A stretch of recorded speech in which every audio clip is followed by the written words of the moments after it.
बिस्मिल्लाहिर्रहमानिर्रहीम। अस्सलाम वालेकुम व्यूअर्स, आई होप आप सब ठीक हैं। Welcome back to my channel. अगर आप शादियों वाला देगी कोरमा घर पे बनाना चाहते हैं तो ये वीडियो आपके लिए बहुत ही ज़्यादा स्पेशल है, क्योंकि आज मैं आपके साथ शेयर करूंगी बकरा ईद स्पेशल देगी मटन कोरमे की बहुत ही ज़्यादा परफेक्ट सी रेसिपी, जिसको फॉलो करके आप बीफ कोरमा, मटन कोरमा या फिर चिकन कोरमा मिनटों में बना सकेंगे।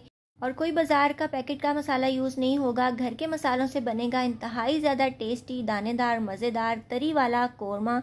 बहुत ज़्यादा टेस्टी लगता है। हमारी ट्रेडिशनल डिश है, हर घर में बनती है। नान, ताफ्तान, रोटी, चावल, किसी चीज़ के साथ भी आप इसको खाएं, बहुत ज़्यादा मज़े का लगता है।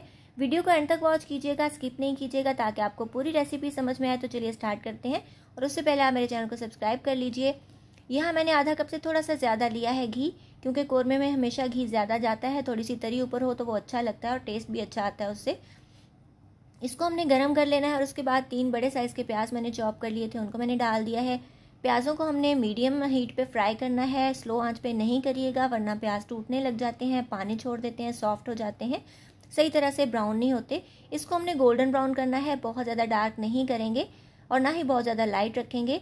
ये देखिए इस तरह का कलर आ जाएगा तो हमने प्याज़ों को जो है ये निकाल लेना है, घी को निथार देंगे और प्याज़ों को हमने डाल देना है एक ब्लेंडर जग के अंदर। और साथ ही हम डाल देंगे आधा कप जितना दही। दही भी फ्रेश होना चाहिए, खट्टा नहीं होना चाहिए, पुराना नहीं होना चाहिए, उससे टेस्ट अच्छा आएगा। साथ ही प्याज़ों को भी ऐड करेंगे और दही के साथ इसको ग्राइंड कर लेंगे।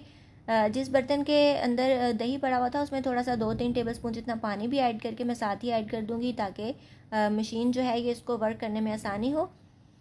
तो बस इसको थोड़ा सा हमने ब्लेंड कर लेना है, बहुत ज़्यादा बारीक नहीं करना, थोड़ा दाना रखेंगे, यानी प्याज जो है वो साबुत भी नज़र ना आए लेकिन दानेदार सा हमारा पेस्ट रेडी हो जाए। तो ये देखिए अच्छे तरीके से ग्राइंड हो चुके हैं हमारे प्याज और दही। और इसी घी के अंदर हम अपना मटन फ्राई कर लेंगे। ये 1 किलो मटन है, मैंने बोन्स के साथ लिया है, क्योंकि बोन्स के साथ टेस्ट बहुत अच्छा आता है किसी भी डिश के अंदर। तो इसको मैंने धो के अच्छे तरीके से रख लिया था बास्केट में। और मीट की समटाइम्स अगर आपको स्मेल अच्छी नहीं लगती तो उसको धोने का तरीका ये होता है कि उसको सिरके वाले पानी में थोड़ी देर डिप कीजिए, फिर अच्छी तरह से मल मल के धोइए, तो मीट में कभी भी स्मेल नहीं आती। क्योंकि लोग जो है ये गोश्त को अच्छे तरीके से वॉश नहीं करते, उसके अंदर ब्लड रह जाता है जिसकी वजह से स्मेल आती है। तो आप सिरके वाले पानी में थोड़ी देर डिप करें, उसको पड़ा रहने दें आधा घंटा, पौना घंटा। उसके बाद उसको अच्छे तरीके से मल मल के एक एक पीस को आप वॉश करेंगे, फिर उसको किसी बास्केट में रख देंगे। सारा पानी, ब्लड, हर चीज़ निकल जाएगी, तो कभी भी आपके मीट से स्मेल नहीं आएगी और मीट बहुत ही ज़्यादा साफ़ सुथरा सा हो जाएगा। क्योंकि जब हम इसको डिप करके नहीं रखते तो जो ब्लड है वो रह जाता है पीसेस के अंदर, तो ब्लड की वजह से ही डिश का कलर भी डार्क आता है और स्मेल भी आती है। तो इस चीज़ को ज़रूर फॉलो करके देखिएगा, इंशाल्लाह बहुत अच्छा रिजल्ट मिलेगा आपको।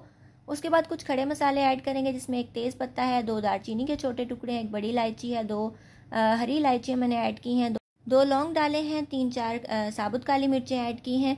तो इसके साथ हम इसको मज़ीद भून लेंगे। इस मसाले से जो है ये आपके मीट में से इंतहाई ज़बरदस्त सी खुशबू आएगी और हमें पैकेट वाला कोई भी मसाला यूज़ करने की ज़रूरत नहीं पड़ेगी।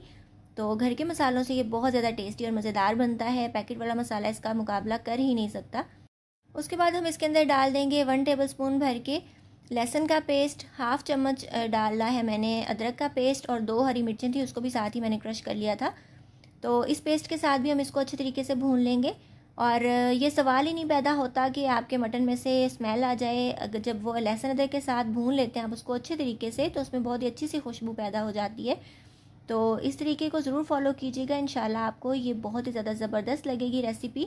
और ऑलरेडी मैं अपने चैनल पे मटन कढ़ाई की रेसिपी, मटन वाइट कढ़ाई की रेसिपी, बीफ कोरमे की रेसिपी, बीफ बिरयानी है, मटन वाइट पुलाव की रेसिपी अपलोड कर चुकी हूँ।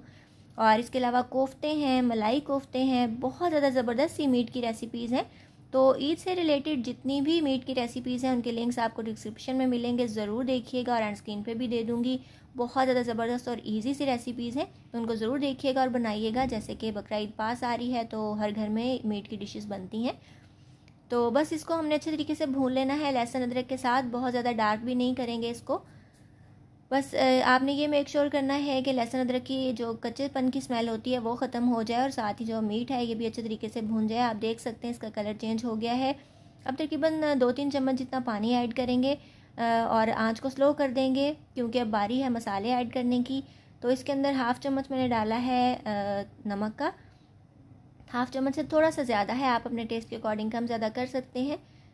1/2 टीस्पून जितनी मैंने इसके अंदर हल्दी ऐड कर दी है, और उसके बाद मैं इसके अंदर डालूंगी रेड मिर्च का पाउडर, आप हस्बे बर्दाश्त डालिएगा, जितना आप खाते हैं उतना, लेकिन मैंने हाफ़ टेबल स्पून ऐड किया है। और क्योंकि ये काफ़ी ज़्यादा तीखी है और इसके अंदर मैंने हरी मिर्चें भी 2 यूज़ की हैं, आप चाहें तो इसकी क्वांटिटी कम ज़्यादा कर भी सकते हैं, जितनी आप खाते हैं उतनी डालिएगा। स्पाइस लेवल जो है वो आप अपनी मर्ज़ी से इसका सेट कर सकते हैं। उसके बाद जी इसको हम थोड़ा सा और भूनेंगे। आंच यहाँ पे आपकी स्लो ही होनी चाहिए, क्योंकि मसाले जो हैं ये अगर बहुत ज़्यादा ओवर कुक हो जाएँ, ब्राउन हो जाएँ, तो उनका जो फ्लेवर है वो ख़त्म हो जाता है। तो आपने यहाँ पे थोड़ी सी इसकी हल्की सी बस भुनाई करनी है, क्योंकि नमक मिर्च हल्दी हमने ऐड की है। और आंच भी जो है वो बहुत ज़्यादा तेज़ नहीं होनी चाहिए, वरना कोरमा जो है वो आपका डार्क कलर का हो जाता है। तो बस इन छोटी छोटी चीज़ों को ध्यान में रखेंगे तो आपका कोरमा इंशाल्लाह कभी भी ख़राब नहीं होगा और बहुत ही परफेक्ट सा बनेगा। तो मटन की भुनाई कंप्लीट हो चुकी है। अब इसके अंदर हम डाल देंगे प्याज और दही वाला पेस्ट जो हमने बना के रखा था। इसको अच्छे तरीके से साफ़ करके ऐड करेंगे ताकि जो पेस्ट है वो वेस्ट ना हो, और इसी से जो है ये कोरमे का सही वाला टेक्सचर आता है, दानेदार सा। तो सारा ही जो पेस्ट है वो हमने ऐड कर देना है। थोड़ा सा इसको मिक्स करेंगे और उसके बाद उसी ब्लेंडर जग के अंदर पानी डालेंगे और वो पानी भी ऐड कर देंगे, ताकि जो अगर उसके साथ थोड़ा बहुत लगा हुआ है तो वो भी वेस्ट ना हो। और ऑब्वियसली उसी पानी के अंदर मीट गलेगा भी, क्योंकि अभी ये कच्चा है। तो मैंने यहाँ पे तकरीबन 3 ग्लास पानी ऐड किया था, क्योंकि मटन इसके अंदर गलेगा और आजकल मटन थोड़ा टाइम लेता है गलने में, तो ग्रेवी भी हमें रखनी है इसके अंदर। तो हमने 3 ग्लास पानी ऐड किया और इसको हमने तब तक प्रेशर कुक करना जब तक कि मीट टेंडर हो जाए। तो आपके जितने टाइम लगता है आप उतना लगाइएगा। मेरा 35 मिनट में गला था। तो एंड पे डाल देंगे जी हाफ़ टी स्पून जितना ज़ीरा पाउडर। ये भुना और कुटा हुआ ज़ीरा पाउडर है, ये भी मेरा होममेड है, बहुत ज़्यादा खुशबूदार बनते हैं ये मसाले। और 1/4 टीस्पून जितना डाला इसके अंदर मैंने गरम मसाला पाउडर। मीट यहाँ पे चेक कर लीजिएगा आप, अगर आपका नहीं गला तो आप और थोड़ी देर प्रेशर कुक कर सकते हैं इसको। हाफ़ टी स्पून यानी छोटा जो चाय वाला चम्मच होता है वो आधा मैंने भुना और कुटा हुआ धनिया भी ऐड कर दिया इसके अंदर। और बस इसको थोड़ा सा मिक्स करेंगे और इसको सर्व कर लेंगे। बहुत ज़्यादा दानेदार, मज़ेदार, टेस्टी, खुशबूदार, और आप देखिए तरी इसके ऊपर कितनी ज़्यादा परफेक्ट आई है, बिल्कुल देख के कौरमे की तरह लग रहा है। और मीट के पीसेस भी बहुत ज़्यादा सॉफ्ट और गले हुए हैं, बहुत ज़्यादा टेस्टी ये बनता है। तो बस आप इसको डिश आउट कीजिए और सर्व कर दीजिए, चाहे तो नान के साथ, रोटी या फिर चावलों के साथ, बहुत ही ज़्यादा मज़े का बनता है। अब इसका जो ग्रेवी है वो भी मैं आपको चेक करवाती हूँ। देखिए कितनी अच्छी तरी वाली ये ग्रेवी है और दानेदार जो है ये बनी है, बहुत ही ज़्यादा टेस्टी बनता है। और खुशबू तो इसकी इंतहाई टेस्टी होती है। आप जितने भी पैकेट वाले मसाले यूज़ कर लें, इस तरह की खुशबू नहीं आती कौरमे में से। तो ये देखिए माशाल्लाह कितना ज़बरदस्त बना है।